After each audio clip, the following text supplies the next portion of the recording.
Welcome to our comparison of two popular portable washing machines. Today, we will take a closer look at the DXJJ portable washing machine and the Mihiki portable washing machine. Both are designed for convenience in small spaces, but they have distinct features that set them apart. Let's dive in. The DXJJ portable washing machine has a capacity of 10 liters, making it suitable for small loads. In contrast, the Mihiki model offers a larger capacity of 13 liters, allowing you to wash more clothes at once. This difference can be significant for users with larger laundry needs, especially in a portable setting. When it comes to power, the DXJJ model operates at 10 watts, which may limit its cleaning effectiveness. On the other hand, the Mihiki model boasts a powerful 36-watt motor, providing a more robust washing experience.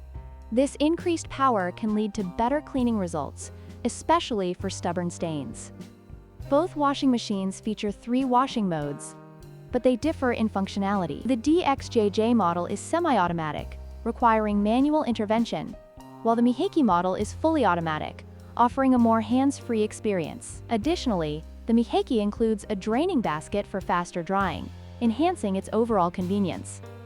In conclusion, both the DXJJ and Mihiki portable washing machines have their strengths. The DXJJ is a budget-friendly option with a compact design, while the Mihiki offers a larger capacity and more powerful motor for those who need extra cleaning power. Consider your specific needs and budget when making a choice. Don't forget to like, share, and subscribe for more product comparisons.